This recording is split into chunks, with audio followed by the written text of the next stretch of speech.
I live death every day.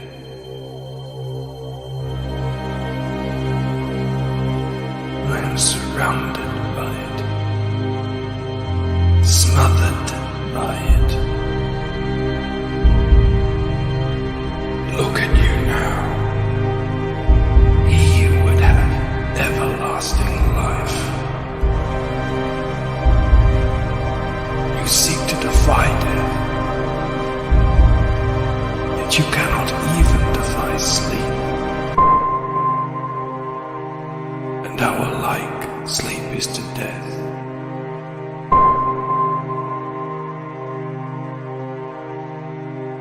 It is a painted death.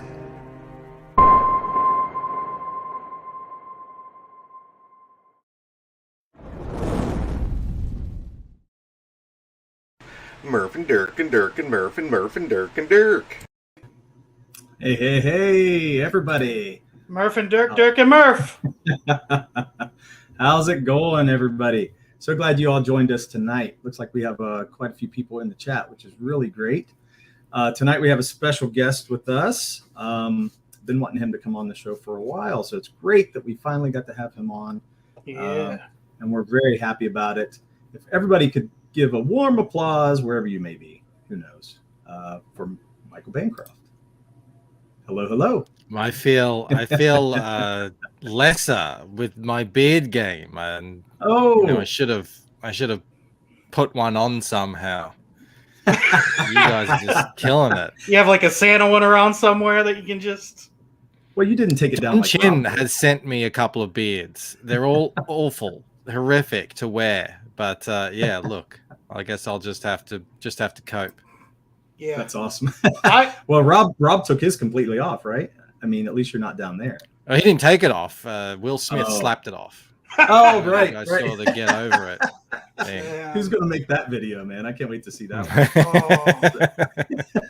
one. All right. We got a lot of people in the chat. We have Crazy Mad. Always seems to be first around here, which is great. Thanks, Crazy Mad, for coming on. Black Rose Comics. Hey, B Rose. We got Mo Biggs in the house. Hail the chat. Who else we got? Oh, I thought we had a lot more. Raiden Radio. Hello, Raiden Radio. Yes. Michael Bancroft. Phenomenal. Katie's in the house. My wife. Yo, folks. Who else? Well, that looks like that's it for now. We got a few others watching, so you're welcome to join in. Please join us in the chat. Tonight, I think we have some really fun things to talk about, but also interesting things to talk about. And but first, we're going to update everybody on Ballad of the Celestials. So let me share this. Well, Kevin, do you want to talk about the first update? Yeah, so we've changed some things just because we love our customers and we're getting down to the nitty-gritty. So our 3,000 goal has now moved down to 2,500.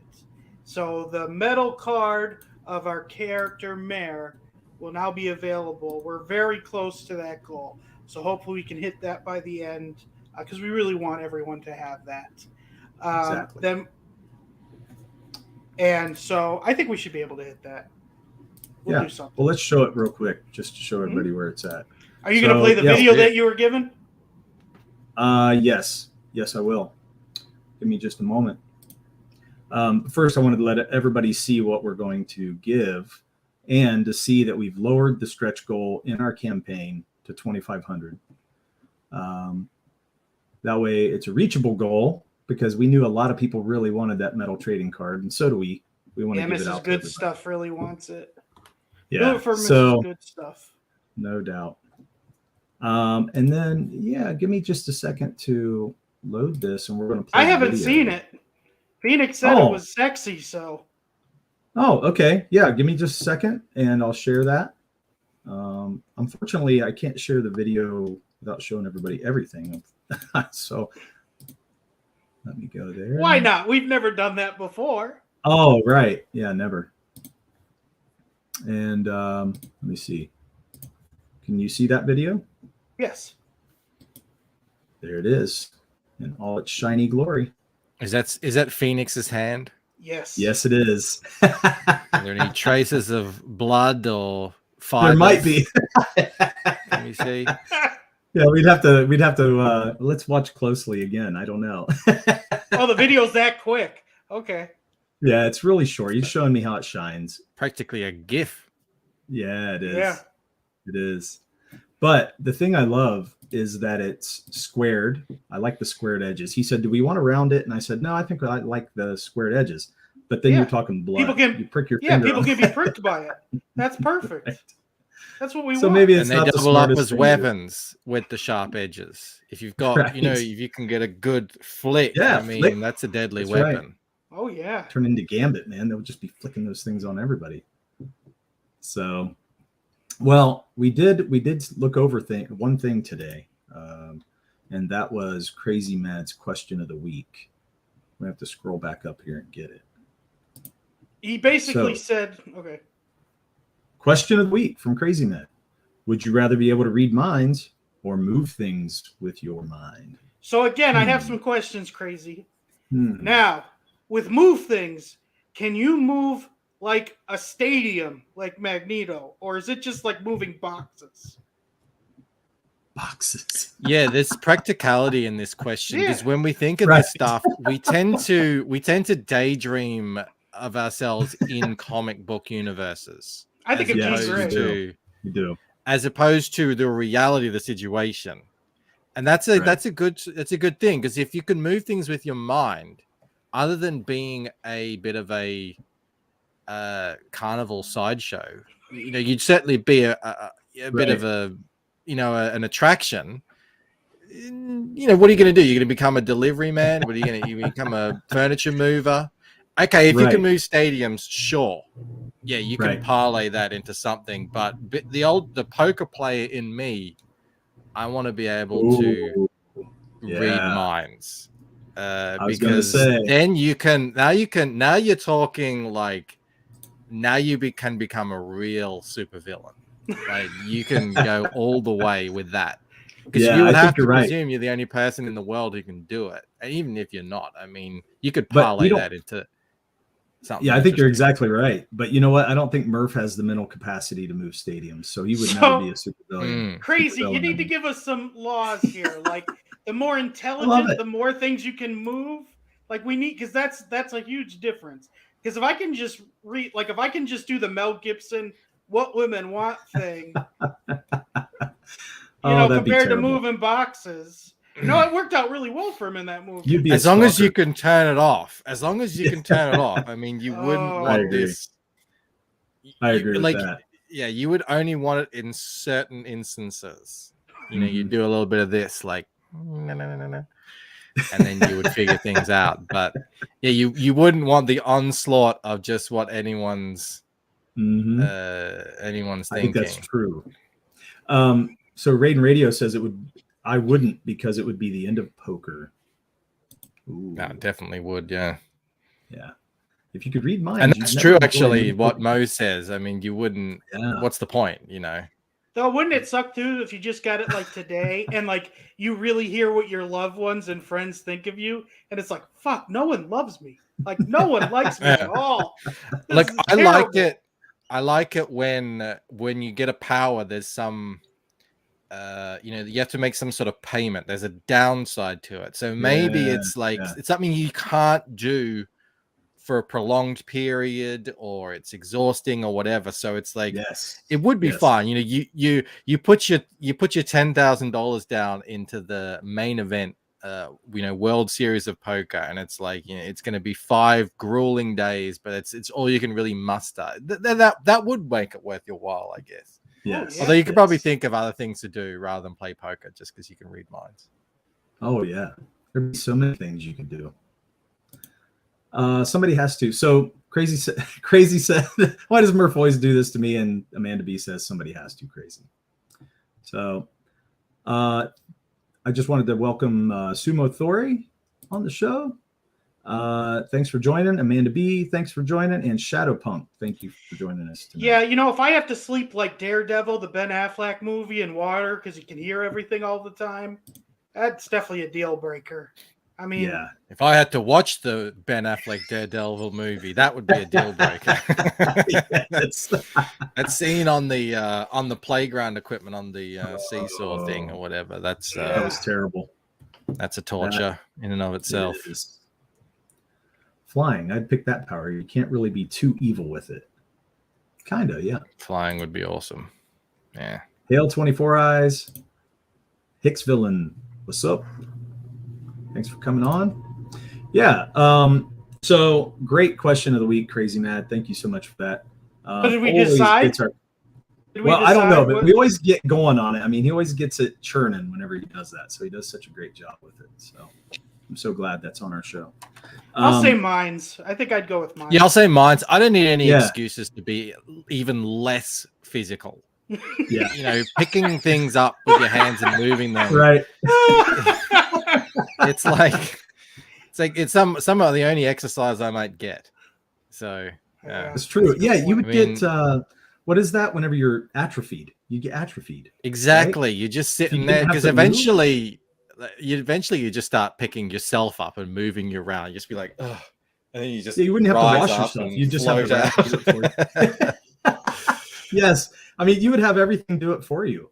You know what I mean? Like everything. Did you just see what Mo Biggs wrote? So I could stop Bancroft from using his forward powers to read my mind by thinking all of the jokes I'm too nice to say. My brain would be as gatekept as his chat. That scares the hell out of me that there's things he doesn't say. What are those jokes? Too, My God. Too true. He has jokes that just like kill you then. Like you don't even want to live anymore. 'Cause he doesn't hold back. Yeah, Sumo says Bancroft is just jealous of the forehead on the Affleck Daredevil mask. That is a big. That really is. That mask was big. Right. Hey, we got Oliver in the house. Thanks for Yeah. coming on, Oliver. Thanks for joining us. Yeah. Amanda says, I don't know that I would want to know what everyone is thinking. She says move things. Yeah.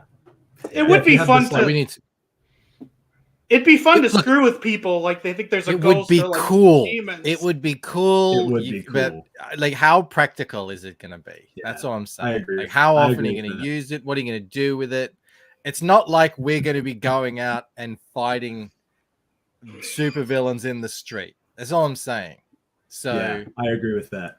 yeah. I totally agree with that.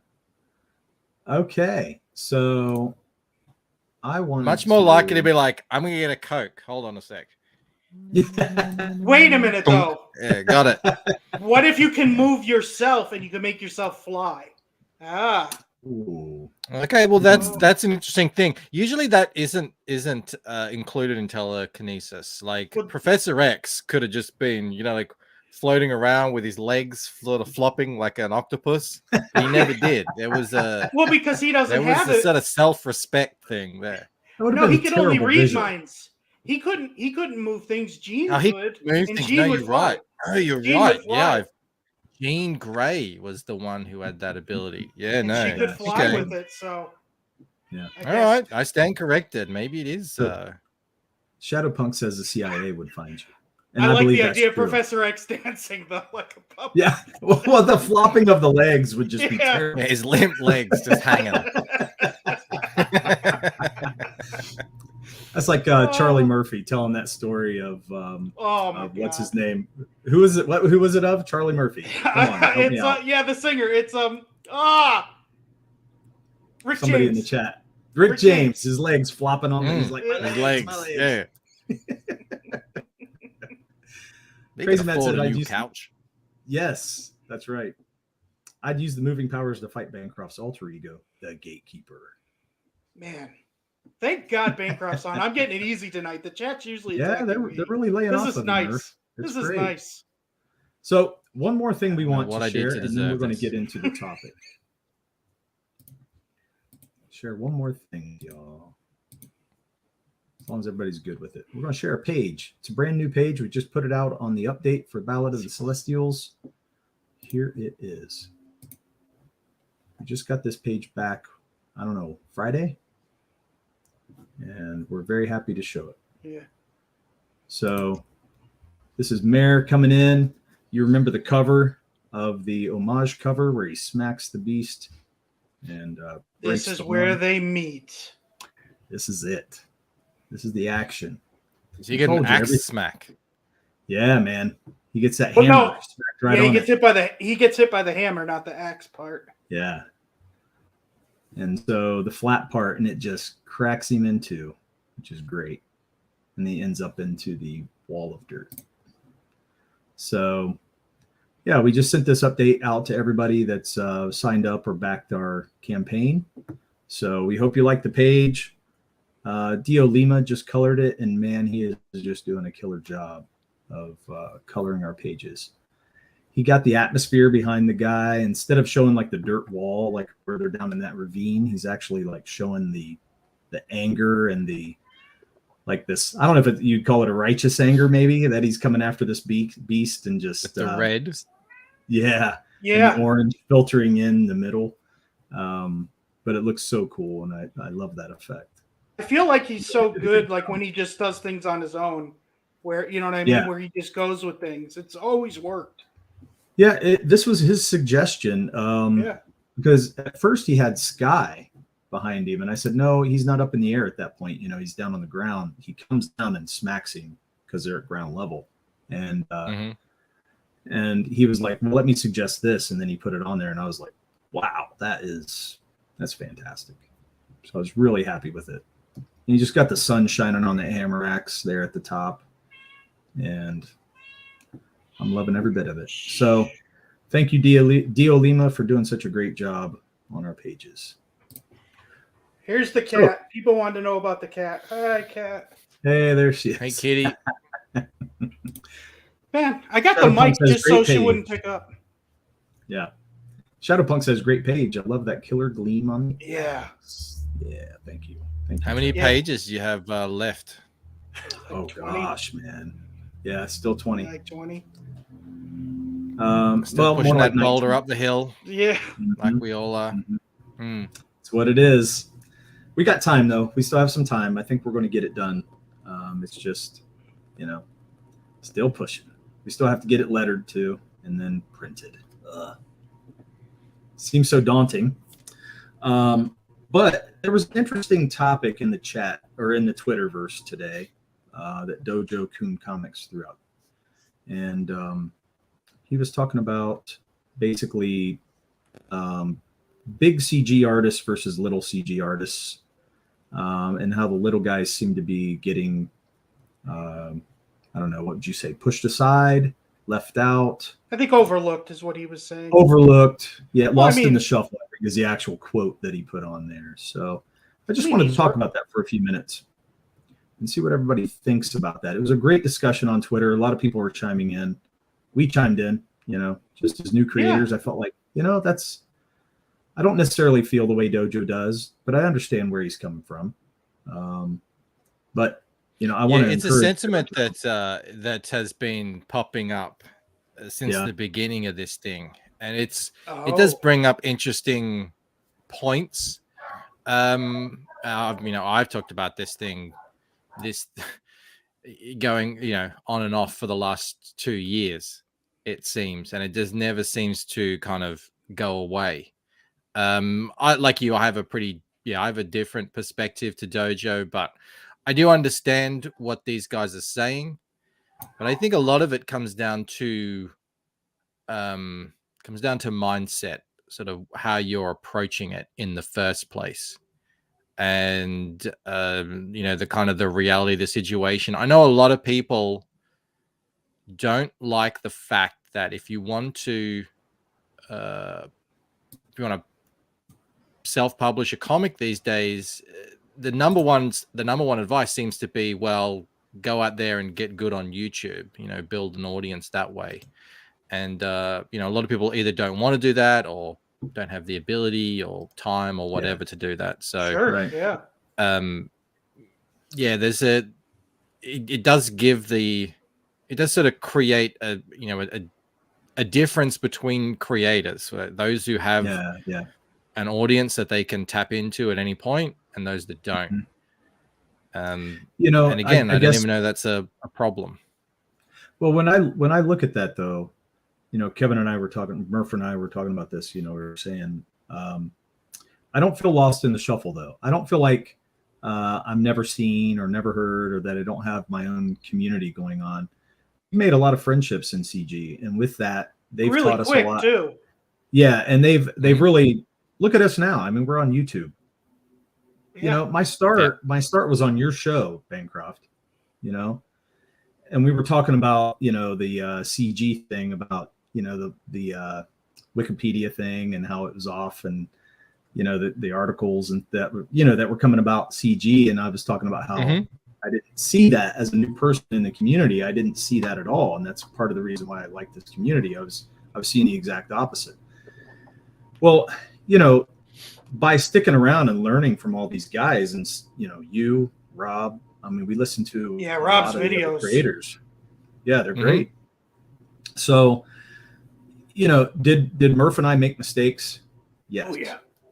Well, Dirk. Don't say yes, we did. Dirk and Murph. Just Dirk.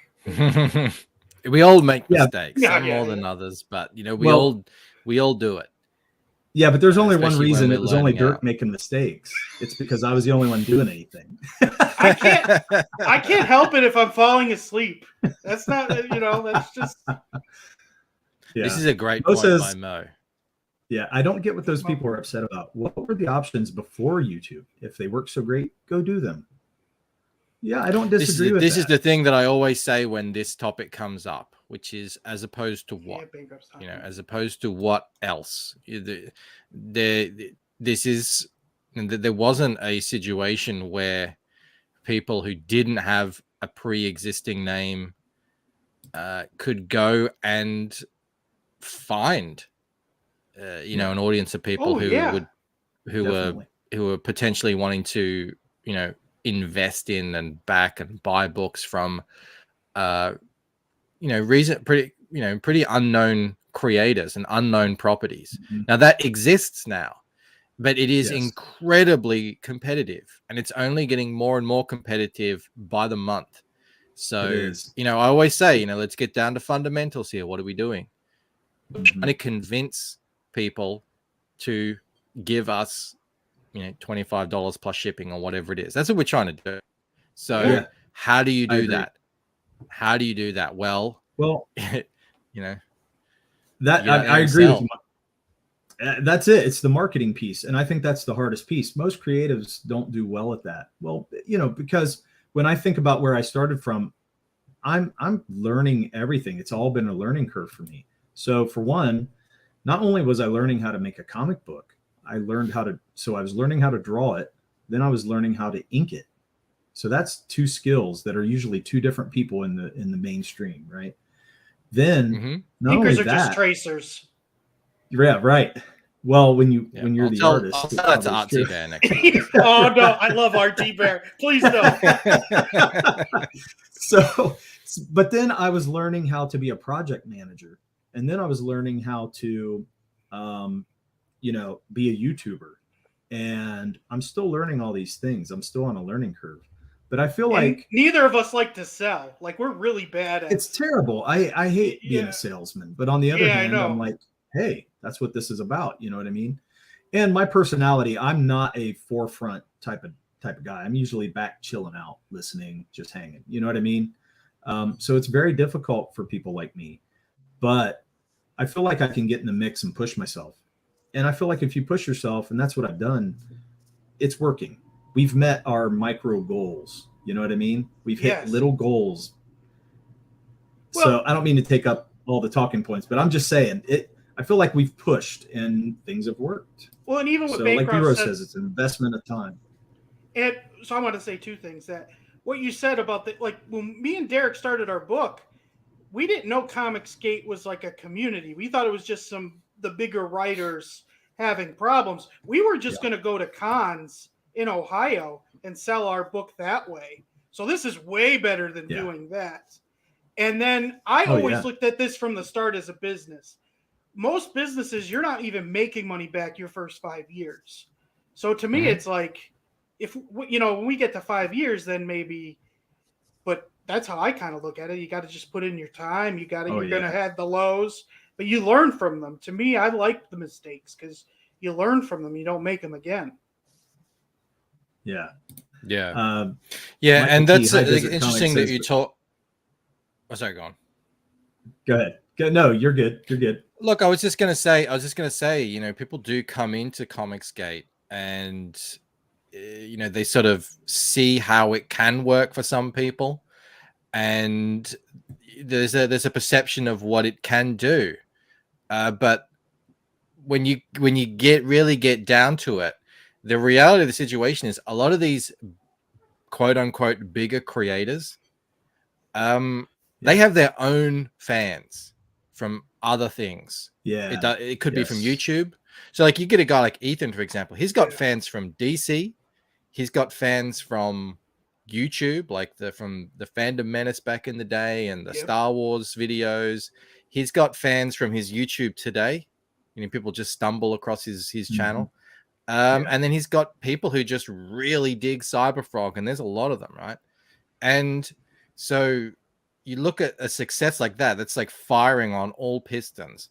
There's people, I don't know how many, but I'm going to guess probably somewhere more than 5,000 people who are, they're Comicsgate, sure, because they're backing Cyberfrog, but they're just Ethan's fans. That's all they're backing. So it's not as if they're going to be backing other people's stuff. So people will come in and say, oh, look, there's, you know, over to us. 10,000, 15,000, exactly, the 15,000 people in CG. I want to get some of that. It's not really like that. It's more to the point. You've got we're affiliated, sure, but it's a loose affiliation. It's a sort of like a we're all trying to help each other out because we're all on this same crazy merry-go-round.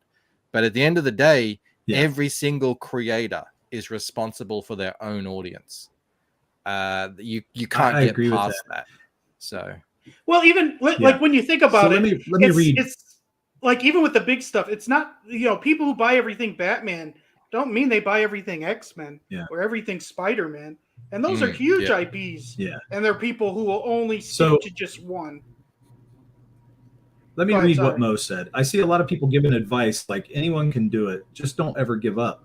And I guess, but I'd say make sure that you're either really talented, popular, or have a great idea.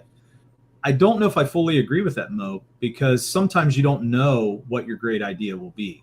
There have been a lot of people who have had ideas and they're like, I didn't expect that to take off, but it takes off. You know what I mean? So I don't know if you can always capture lightning in a bottle just because you think it may be, but you know, I would say you have to do some talent, though. I do agree with the talent.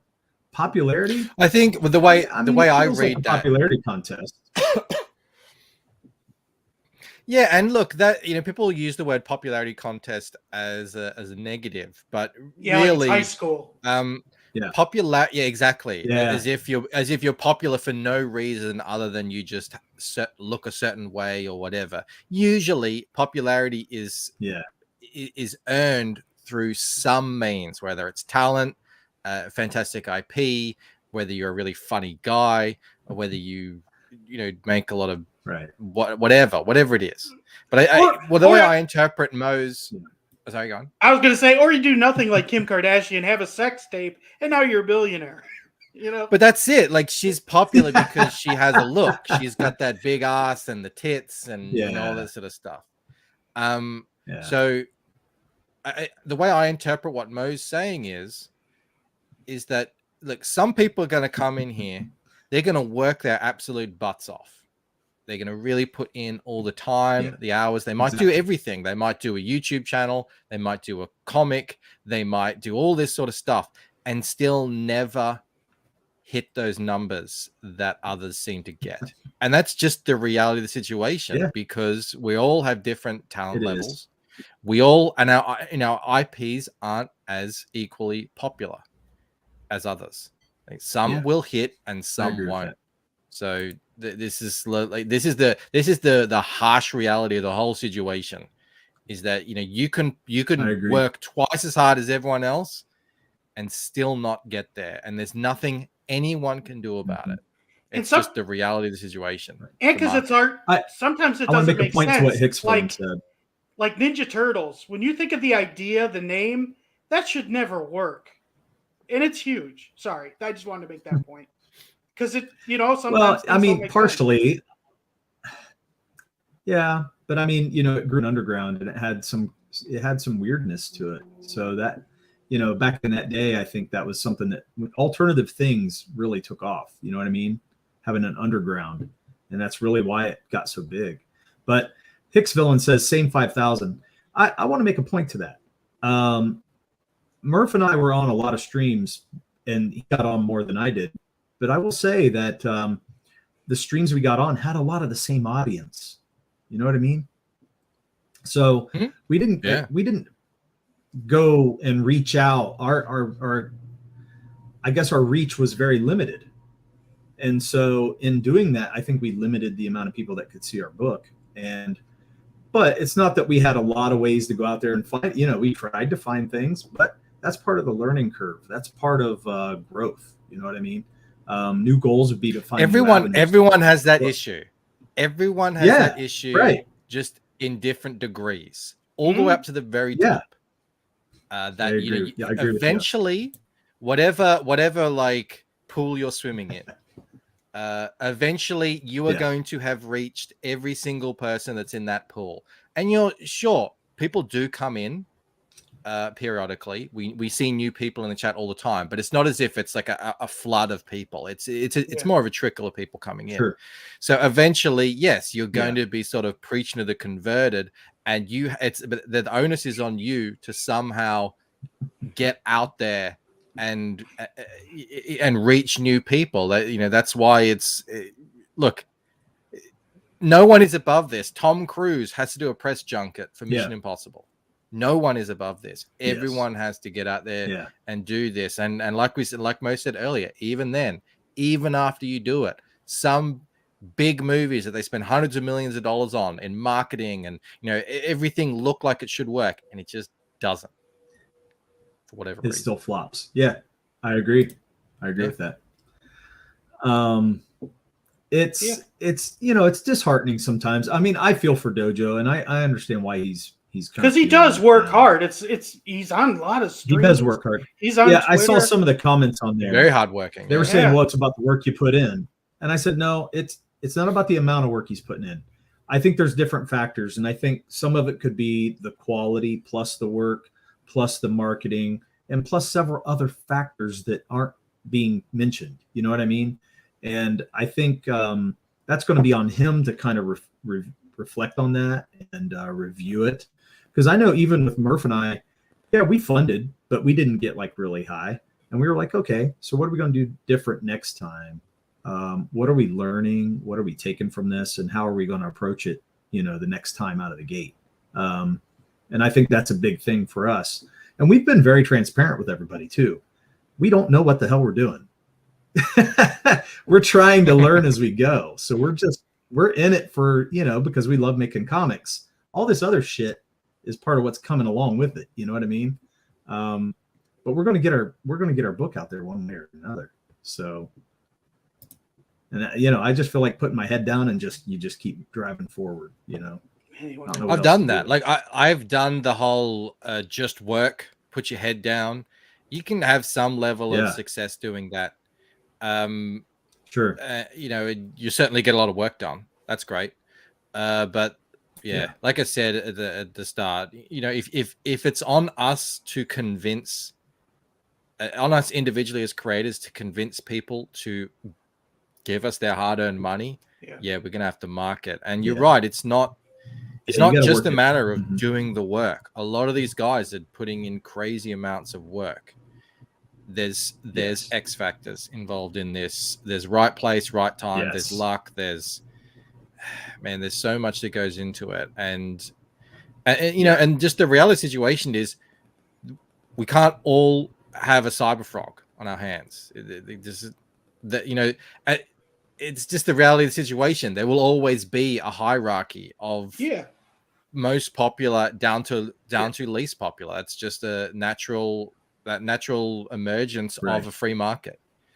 And we all will find ourselves somewhere on that ladder, and it's all incumbent on all of us to strive to somehow get up to the next rung, one at a time.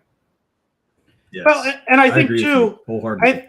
I think financially, the world is really tough right now.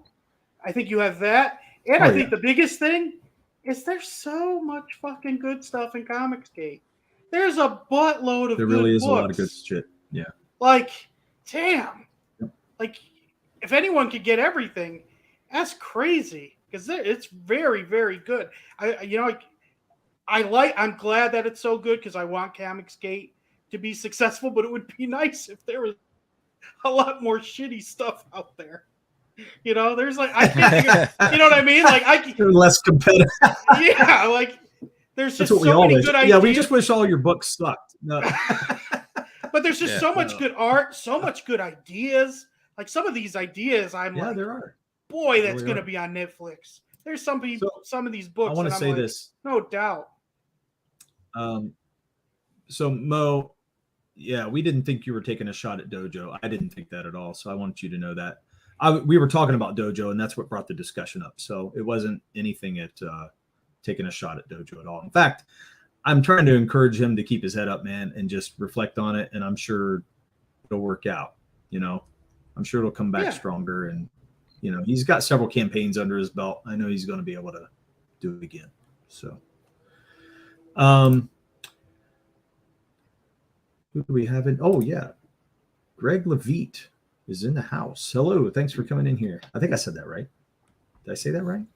Levitt. Did I say his name right? I hope. Levitt. Okay. You got to pronounce the R. Oh, okay.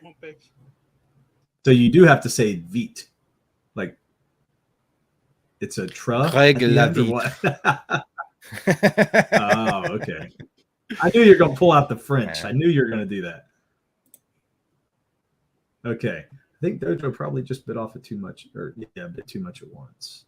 Maybe. Well, I don't know. I don't know what to say. I don't know why people do that where if they don't hit the goal, the campaign fails. I don't know why people ever do that. Like just take what you can get. Yeah. Take what you can get and give it out to the people that want to back. Well, I think he thought he was going to get there. So, if you think you're getting there, you set your fixed goal and you're good to go. Everyone needs to make decisions for themselves as how they want to run their own businesses. So we need to keep it like that. And, I look at some of even the biggest guys and think, wow, like John Malin, he leaves a lot of money on the table by not doing in demand. Yeah. But then he also has some of the strongest closeouts. Everyone has to come to their own decisions on how they're going to do it. And I'm not going to agree with a lot of it.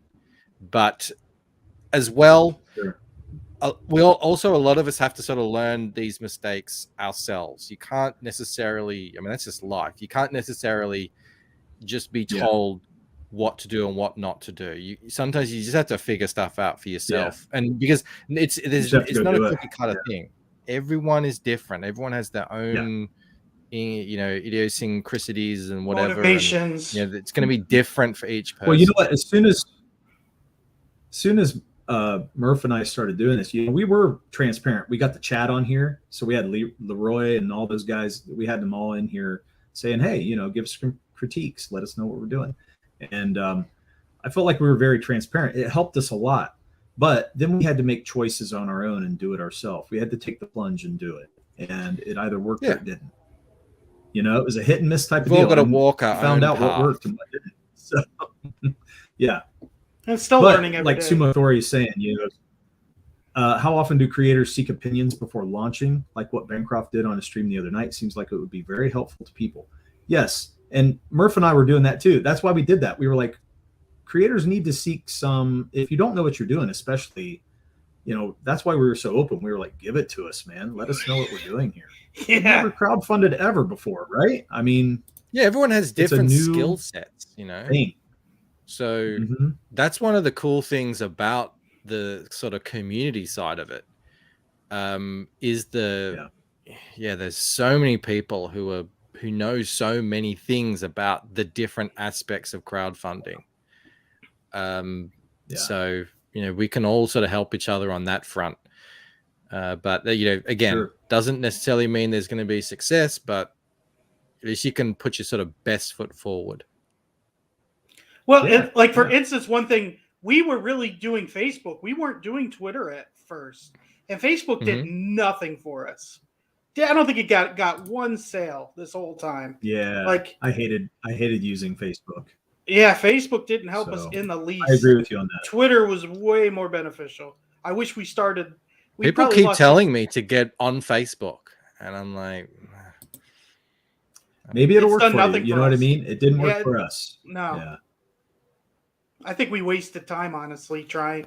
I wish I we think put that's that the time thing. in Twitter. Like that's exactly it. I've put 7 years now into Twitter. 7 years. Oh, yeah. That's crazy. Wow. And it man, takes a long. Awesome. Getting Twitter started is like, oh man, I remember being stuck on about 100 followers and just nothing was happening. It's a real long, slow grind. I mean, they're over 4,000 now.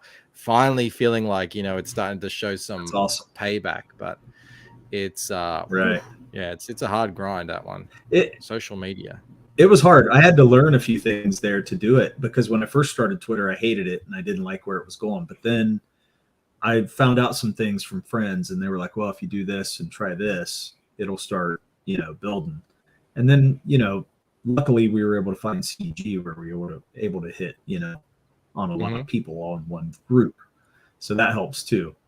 My wife says, you asked a lot of people for help, especially from backers. That helped a lot. I think being honest with your fellow creators is the most helpful thing you can do, even if it stings a little. Yeah, that's a touchy subject. That one right there, being honest with your fellow creators. Even Jojo being honest on Twitter, he got some stings. Like there were some people I felt like were cruel to him on that Twitter, like that. For him putting. Yeah, it's going to happen on Twitter when you put out a controversial opinion. That's definitely going to happen, and that's that's just part of what it is as well.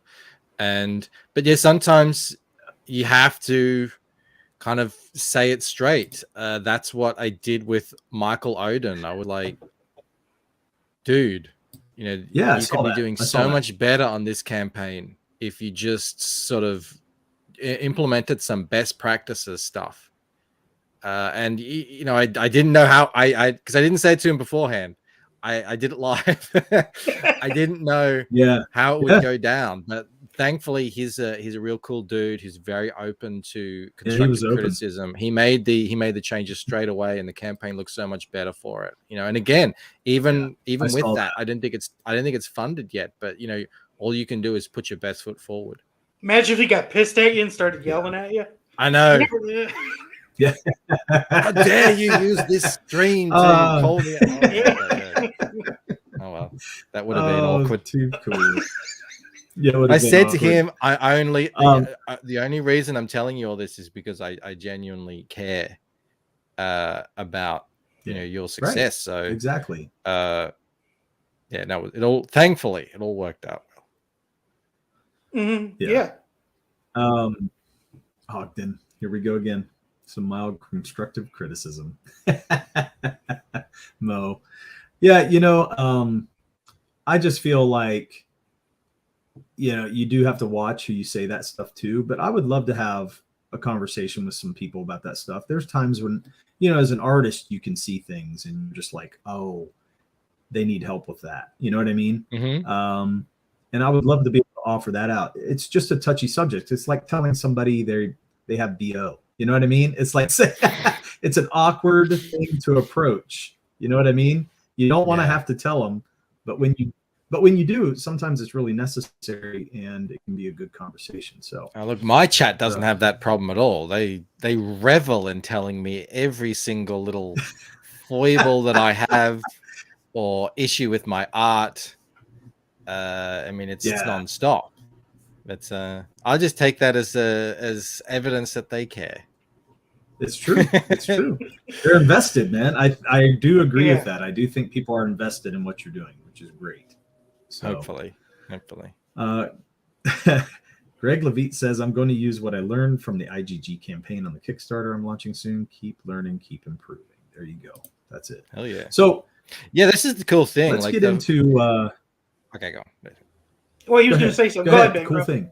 I was just gonna say, go ahead, man. In this space, not knocking it out of the park is never a massive deal, because everyone knows how hard it is, how competitive it is, and if you don't meet your mark and then you come back for another go, like, so you get knocked down 7 times, get up 8, you actually tend to gain respect each time. It actually builds trust, because the backers see, okay, he didn't make it this time, but look, he's back. This guy's really, he's tenacious, and you need tenacity to succeed in comics. Well, and I think that's what's great about comics. It's like, say we only sell however we end up on this first one. This first one's going to be available with our second one, so you're constantly building. So the amount of money we make on our first one won't even be close when we're at our 10 book, when the one's still being sold. You know what I mean? So to me, it's building blocks, where comic is great. For comics are the best thing to do that. I really do think that's the best thing to do for crowdfunding, because you just constantly have that product that you can keep bringing out. So I think people should never give up where they're in the comic book. At least go to comic book number 10 or 15 or 20. And then if it's not working, then you could say, hey, but put the time in, get the story out there, get it flowing. Yeah. So we've brought Bancroft on the show to talk about Painted Death. You want me to share your sign up page? Hello. Yes, please do. And I can share my I can also share my that's not what I meant. My preview copy. That is. Oh, really? You want to share that? Go ahead. Let's do that. Why not? It's been out there for a while. Let's do it. So I'll just share it. So this is not the cover of Painted Death. That is still in the works, but I had to put something up there. And I had this piece of art here. But yeah, anyone who received Waking Dream will have received this in hard copy. The infamous 4 times printed Lucent Painted Death 12-page preview. But we got it there in the end, and we ended up finding a fantastic printer in the process. It's nice. really weird. Derek, can you switch me and Dojo, so when you're bringing stuff up, you could? I'm sorry, not Dojo. Me and Bancroft. So as he's talking, people can still see him as you bring stuff up. Yes, I can. Ooh, I'm moving up in the world. No, you did it. You reversed it. Yep. Boomer. It moved it back. Oh, okay, there it goes. Okay, Boomer. Actually, there was a delay in what I did. So. I was on Malin's yesterday, and it's funny because when I was talking about the book, most of the book is about this story with Ella that we started in Waking Dream, and I've pitched it as she has, she has unleashed these powers for all the world to see now, and so now, people are really aware of who she is and what she's capable of. She's got this shadowy organization that's hinted at in Waking Dream, the same organization that killed her parents. They're coming after her now. In Painted Death, but luckily she's got this. We see him here. This guy here with the motorbike, you'll know as my where's my avatar? There you go. There he is. This guy here, who's going to come in and sort of be a protector and a savior. However, as we know in all good stories, you accept that help at a cost. So she's going to she accepts this guy's help that she needs. She desperately needs. But I love the blue and in yellow doing colors. so. That helmet reflection looks so real. It looks like an actual picture. Yeah, man, I love that so much. Thanks, I do man. love that. I really do like that panel. Even though there's reflection issues and whatever, I don't care. This is comics. We just make cool, make stuff look cool. Exactly. That's right. That's exactly right. Yeah. So she's gonna, accepting this guy's help means getting, she's like Alice in Wonderland, you know, falling down the rabbit hole. She's going even deeper into this world of the Lucent, which is obviously super dangerous and, you know, well out of everyone's comfort zone. She's going further and further away from what she thought was sort of normal life. That's what most of Painted Death is about. But then I've got that teaser trailer and it's all about Gilgamesh and ancient immortality stuff. There's another scene that I haven't started to promote yet, which ties back into, I don't know if you guys read Waking Dream, but there was a scene sort of set in kind of Roman times. So we're going to go back to there as well. You know, all this stuff. So it's really difficult to sort of pinpoint exactly what this story is. I'm really getting into this whole mystery box or puzzle box thing, which is I'm seeing it's a whole genre, and I realize I love it when it works well. You know, I've created my story like this, so you know, it does make the pitching of the whole thing a little bit more difficult, but I think as people sort of get to know a bit more what the Lucent is about, you know, they'll come to just accept that, you know, okay, I'm throwing all these puzzle pieces at you, and you know, it's up to you to sort of figure out how they might go together, but there's pieces going to be missing at this early stage, so good luck with that. But that's hopefully the fun. That's hopefully the fun of it. I mean, that's what I'm afraid with our book is the opening, you know, because you're like, well, you have to set the stage and then you can let a little more out. This thematic thing has to be set, so you're not giving them everything. Exactly. And I like you guys, I really dig what you guys are doing with the whole you know, mythology and legend that we know in our world, in real life, and incorporating that into your fiction. And Luke Stone was talking about this the other day on hybrids as well. I absolutely do that in the Lucent. Most of these characters that you see, Olam, Isham, so many things, Utnapishtim, Gilgamesh, all these people are quote unquote real legendary mythological things, you know, that you can go back and learn about. Exactly. And I love that sort of, you know, involving them in the story. Well, that Gilgamesh statue is just awesome with that lion, the full-bred lion he's got in his arms. I learned that's in Australia. That's awesome. I never knew that. It's up in Sydney. Oh my god! Yeah, that crazy. That's awesome. But let me have to go check that out real quick. I was about the nipple thing. I almost laughed out loud. No, he said, I'm going to regret saying this. He goes, I'm going to regret saying this, but I think the Painted Death trailer is quite good. And I appreciate that Bancroft has boosted the value of his second campaign with a longer story. Wow. I just had That's a clip right there. I just had you know to. What I mean? I know. Thank you so much, Mo. Like, no, but obviously the number one critique, which is completely deserved, is yes, I was, like you said, setting the pieces, putting the pieces down on the board in the first book. And I have there's a certain pace I'm going with. It's, you know, you call it a slow burn. It's cerebral. There's things I can't rush past. That's it. You know, as well, you're not going to have there's no, look, okay. It's not a TNA book. All right. It's not a TNA book. Right. Well, she's in a white t-shirt, so I think he's probably thinking. Yeah, I think he's just talking about art. It's a wet white t-shirt too. There should be something like this should be almost completely transparent. So that's too funny. You know, reality. Look, I'm gonna have to. I had to make a captain's call there. There you go. That's awesome. That's the thing, you know. You got to decide on what you want to focus on. But I agree. No, there's just.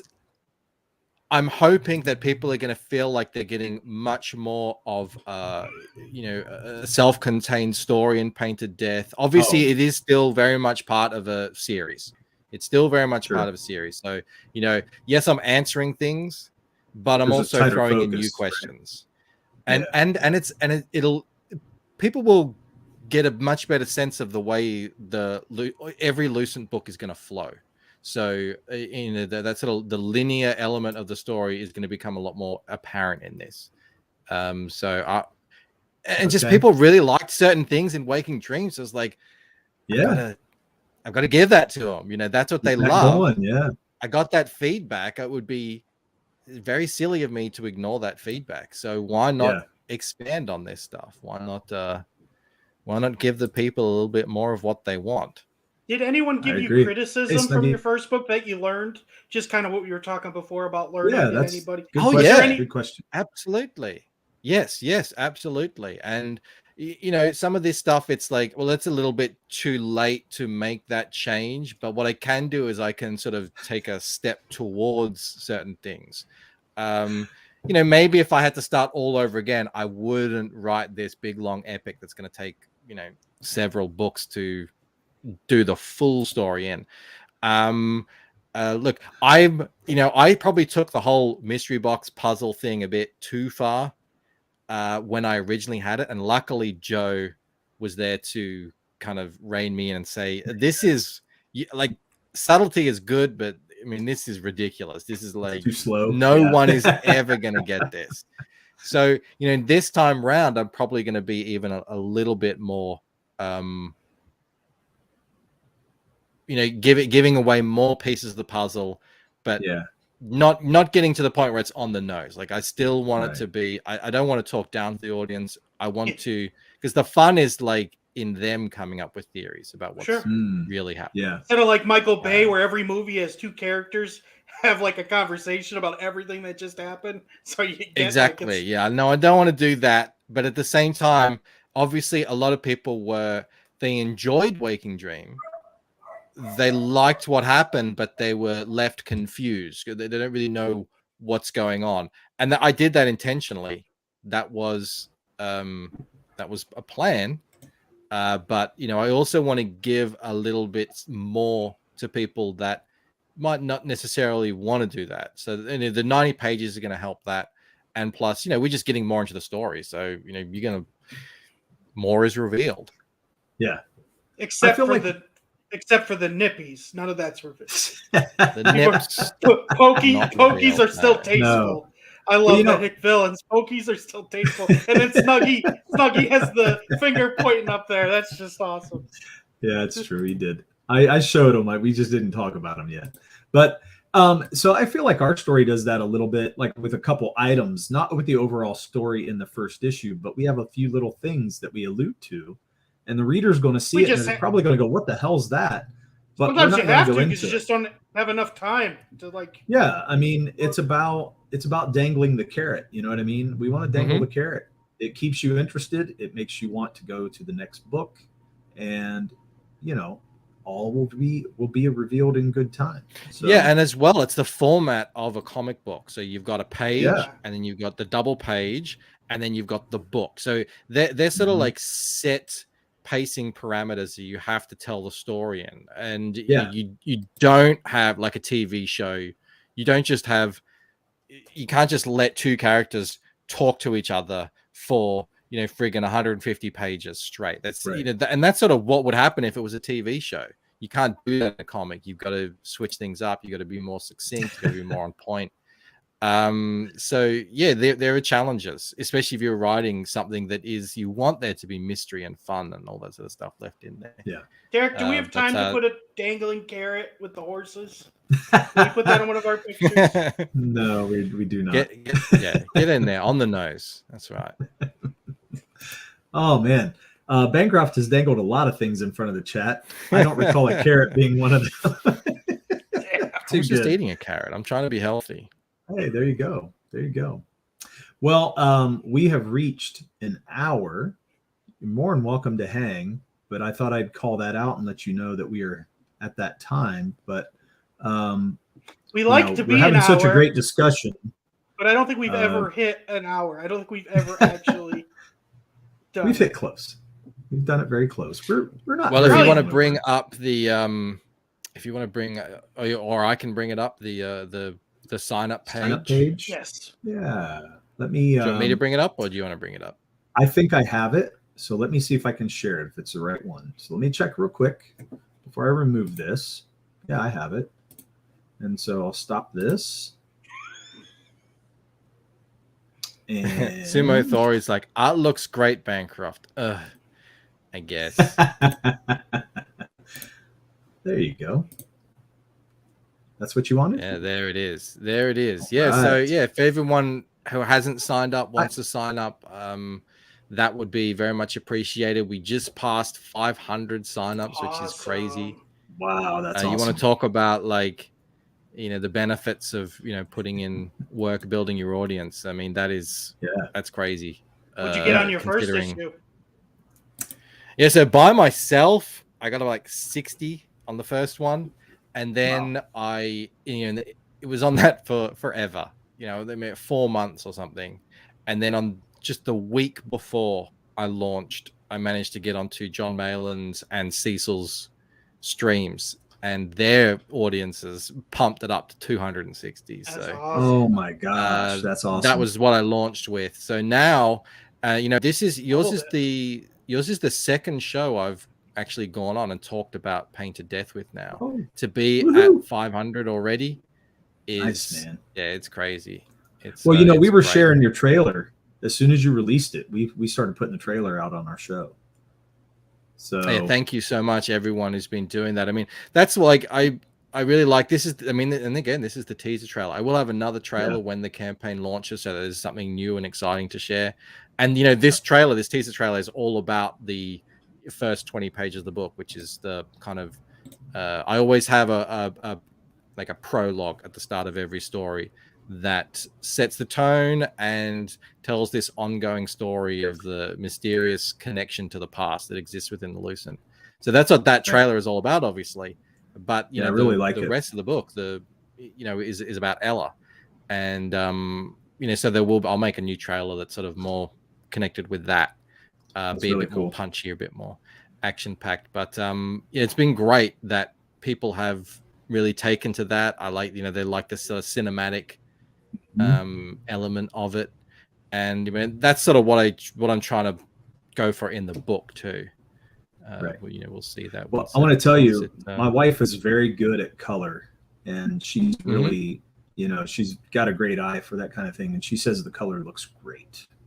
So that's a high compliment. Oh, thank you. Yeah, I put a lot of effort into making sure that that's exactly so. I'm doing the art at the moment, and it's a bit, it's great to share it out, but my art, the black and white is, it's meant to be colored. So it shouldn't be, it's not meant to stand on its own legs. So I do get a lot of criticism about stuff, and my comment is always that don't worry about it. Once the color's in, it's all going to make sense. I know it's not quite like other people's art that's like the black and white can stand on its own. Well, I stand behind. We've had the same kind of criticism. We've had the same kind of criticism. That the page that shows all the blood and gore. I know you've seen that one. It's on our campaign page. We got some critiques on that saying, no, this don't look good. This isn't a good way to lay out the page. Everything's weird to follow. It's hard to follow it and everything. But then ever since we got it colored, everybody's like, oh my gosh, I love this page. Like, I know John Malin last night was liking it. EVS has made a comment about it. And I'm just like, see, the color sometimes is what makes it. It's not always about the black and white. Well, that's the double-edged sword.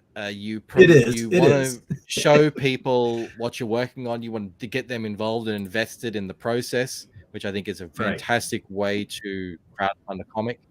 But at the same time, a lot of the time you're putting out work in progress stuff.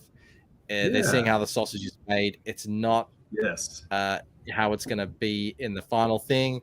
But hopefully, and it sounds like it's happened with you, which is great, when they that final page, it'll all come together. Yeah, I feel like the color is part of it. I mean, people like the black and white, but the color, we wouldn't color comics if we didn't feel like that was part of the finished product. So, color is part of the story in my book. And that too, it's part of that too. Puts the atmosphere into it. It helps tell the story. Like, where are you? Are you inside a dream? Is this in the past? Is it, and what's Mhm. happening. Like it's part of it. So Yes. yeah, but at the same time, look, I want to share stuff. So I want to keep people interested. Want to get them signing up and all that sort of stuff. So Yeah, man. it's got to It's do looking it. great. We got Rich Thank Ayala you. in the house. Holla for Matthew- Ayala. Matthew Fowler. Hail, hail, hail. Thank you guys for joining. We got Peter Retro Palmiotti. Thank you for joining us too. And for hanging out. Yeah.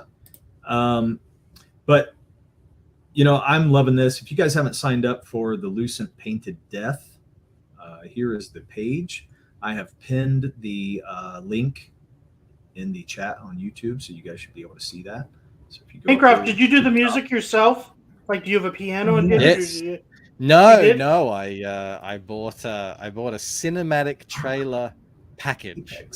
Really? And, Wow. yeah, it's like it's just a whole range of different instruments and sound effects and all that sort of stuff. Nice. And it's all set to the same tempo. Yeah. So you can just layer Very cool. it as much as you want, and it'll all sort of fit together. It's really cool. You can get all kinds of different ones. You can get horror ones, you can get cinematic, you can get mystery or whatever, fun, comedy. It's cool, and that's what I did for the first one. So I just sort of used a similar thing for this one. Sumo says it's the audio equivalent of a chain brush. Whatever works. I mean, like I'm not a music guy. I'm actually pretty tone deaf. I love your trailer, especially the last key and how it echoes. I love that. Yeah, that's the trailer. Oh man, it works. It So, does. yeah, It's really but good. I just looked at cinematic trailers, movie trailers, and saw how do they do it? What's the timing on it? What do they use? Right. And I just ripped that. Like, let's don't need to reinvent the wheel here. Right. Just trying to sell comic Phoenix. books. Thanks for coming in. Does that mean you tried to get the guy that goes coming this September? In a world. The first time I In a did world, the audio, the first time I did the audio for the Waking Dream, it was like that, and I played it to Mel, and she was like, "No, do not do that." I feel like Kevin should have done that on our trailer, because I'm the one who's narrating that one. I'm like, people have actually complimented me this time round on my it sounds great on my voiceover, but I just what I did is I just whispered, so I'm like, what does he say?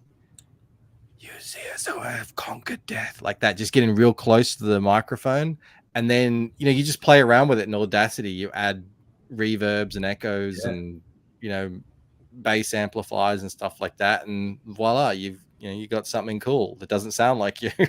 Yeah, man. I have Audacity, so I need to mess with that some. Yeah, we're trying Sounds to fun. we're trying to do more videos on our so we're trying to figure out how to do that, kind of how to make videos and things that are funny. So but it's a process of learning, man. I do want to say we're going to start expanding some of the topics on our YouTube channel. Not only do we want to talk about what's happening in CG sometimes and what's going on with want to talk about mythology. Well, we're highlighting campaigns still, but we're going to do that here and there. But then we're also going to start getting into the world of the weird. We always talk mythology on here. And in talking mythology, I think we want to get some people who in real life are some of the people at the forefront of that, hunting giants, hunting evidence of giants, things like that. So I think we're going to try to expand. Be cool. Yeah. And I don't want to just limit us to comic books. I mean, I feel like this is a YouTube channel. A lot of people could see us. We could end up getting an audience based out of just, one of those topics. So that's one thing one road I want to head down. The other road is music. And I feel like we have a lot to offer music-wise. One thing I wanted to leave the chat with. Because of my voice? Yeah. And Bancroft, if you got to go, man, I totally understand. I do, actually. I do. Okay. So I will say thank you, guys. This is great. Yeah, man. I know a lot of people. I know a lot of people find the promotional thing a grind. I love it. I could talk about my book all day. So thank you so much for hosting me and for promoting Painted Death and showing the trailer and everything. Oh, man. That's really cool. And best of luck with your book and the channel. Thank you. Thank you. No, we enjoyed having you, and you can come back anytime, man. Stop by anytime. Thank you so much. I'll see you around, guys. So, see ya. Thanks. All right. Thanks. Bye. So just if you guys want to hang out, I'm going to show a little clip of Ugly Tongue. We released You Come Knocking on YouTube. So if you go to for those who don't know, YouTube channel, go ahead. This is Derek's band. He's the drummer of the group. Yeah. So Dojo, he could talk about it all day and still not reveal anything. That is true. Arrogant Ape, I never got to say hi to you, but thank you for being here. I saw you throughout the chat. I just didn't get the time to say hey. Yeah, I'm going to show a little clip here and just have you guys give it a listen. I'm not going to play the whole thing. We'll just play a clip of it, and then we'll probably end the show on that. And wonder what Mo Big will say about it. You got to give him a chance to. Yeah, it's going to be interesting to see what he says. But this was our opener for our live stream, and I think it's got a good little ditty to it. So I'm going to share that, and then we will get moving on out of here. So here it is. What are you laughing at? Arrogant Ape's comment. That's smart.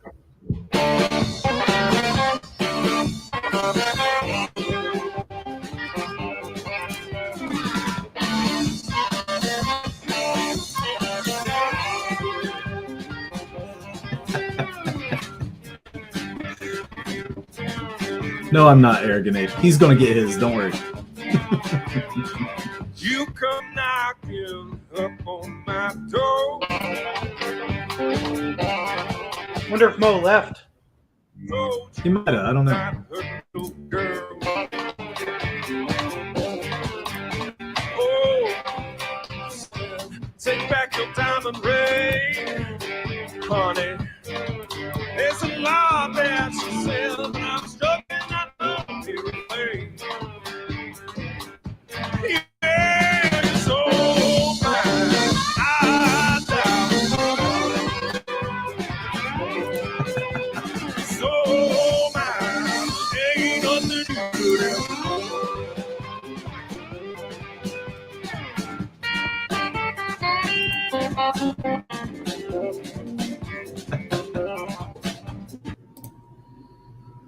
Okay, so I'm going to stop it right there.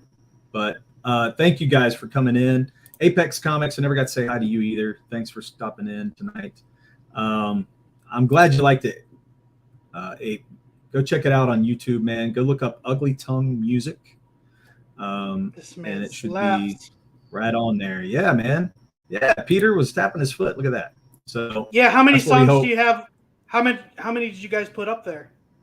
We had 10 songs on there, but we have one release that you guys will be able to see part of that show. If you want to see the whole show, go to Garage Bands Live, and you can see the whole thing under Ugly Tongue. It'll be the stream titled Ugly Tongue. It's about an hour, right? You guys do like it's about an hour. 10 songs? It's about an hour. Mm-hmm. And it won't waste too much of your time, or you can put it on and listen to it while you're drawing, doing stuff, whatever. Or taking a bubble, treat yourself day. That's right. There you go. Some candles. Mo, you guys sounded good, but even if sometime you don't, I won't be brutal. Look at that. And you guys didn't sing that. Very nice, bro. That's all he wants. No. I know. We need to do it. And you guys won't give it to him. I will tell you this, Mo. Another live stream is coming down the road. It's coming down the pike. Be ready for it, because Don't Be Brutal will be in it, because we're going to play our whole pipe, set. not pike. Coming down the pipe. Coming down the pike. No, it's not. Pipe. It's down the pike. Like a toilet goes down the pipes. It's okay to be wrong, Murph. A pike's a weapon. It's Ugly Tongue, as in tongue. Ugly tongue. What it means is if you lick the frog. Ugly language, not your actual tongue. So there you go. Mo trolls with love. Unless you're Fizz, who needs to keep his love to himself? I think you're right, Smiling Bandito. And Mo Big says that's what I like to Yes. hear. See, Apex says Apex coming says down coming the down pipe. the pipe. It's not Pike. It's Pike. It's No, coming down the well, pike. Right now we got 2 against 2. Chat, is it Pike or Pipe? Pike or pipe. We're going to duke it out right here. Duke it out. Yeah. Make me win. Sumo says, Somebody. I think it's Pike. So Sumo gives you 3. It's like turn. There you Pike. go. Well, We that's win so far. Well, yeah, but smoking the pipe. Smoking that's us. 3. No, Michael it means T. you lose. Pike. It's Pike. Snuggy says. Michael T I'm says pretty sure Pike. it's pipe. Okay. All Wow, my this is shit fun. goes down a pipe. I always None said of my Pike, shit but- goes down a pike. I always said pipe too. Always said pipe. That's This hilarious is because great. you guys, this should have been the question of the week, Crazy Mad. Is it Pike or pipe? It was originally Pike. What does Boom. So what does Google say? Like it was pike, but then people turned it to Now pipe. see, Lord Crackhead knows his pipes. Oh yeah, I wasn't going to go there, but whatever, man. That's good. Too good. Man. Thanks for joining in, Jeremy. We love having you in here, man. Yeah. So anyway, guys, we thank you so much. If you want to settle that argument, we're gonna let you do it on your own. But we just thank you so much. So that, Sumo said Google says pike. Here it is. It's 100% Pike. Oh man, yes. And you're the writer. That's all I gotta say. You're the writer. Black. I was gonna say though, at least some people agreed with me, but then Jim says blue light special on the pipes. Oh, too good, man. But in crackhead territory, if it isn't coming down the pipe, get a new one. Yep, that's right. Yeah, but you know what? When you think about like turnpike, you go up. There's hills there that you go up it. You know, right? You're not always going down. It's down. I mean, the road, man. I guess It means pipes down go the up road. though too. Gosh, this shouldn't be this hard. I'm just telling you, it shouldn't be this hard. Yeah. Some people smoke pipe. Some people smoke peep. I'm glad you're reading it. It's kind of funny even reading it, so I couldn't even read it out, Rich. Oh, too good, man. Well, hey, on that, I'm going to leave now because my head hurts because I'm laughing so hard. Yeah, so, dude, this is one of the earliest it started hurting streams because I was laughing. We usually go on Oh, forever. it's too So good. I know. Well, thank you everybody for stopping in. This has been a great show. We love to have Michael on the show, and I hope you guys go check out our campaign. We have lowered our stretch goal, so make sure you go check it out. Yeah. Hit like and subscribe on our channel. If we get to 2,500, last time we checked, we were at like 2,300. So only like $200 more dollars to get everyone. We got 8 more days to go. We have about going on about 7 days now. We have about 7 days in the campaign starting tomorrow, I think. And so this last week, we got to give it a big push, get that metal trading card. If we can get that metal trading card, that's going to be a nice little add-on to our campaign. And I'm excited to give it to everybody. I'm excited to get it. And let's do this. So thank you so much. Sign up for Pain to Death. And like, subscribe. Guys, see you on Twitter. Soon. Stay safe. Murph and Dirk and Dirk and Murph and Murph and Dirk and Dirk.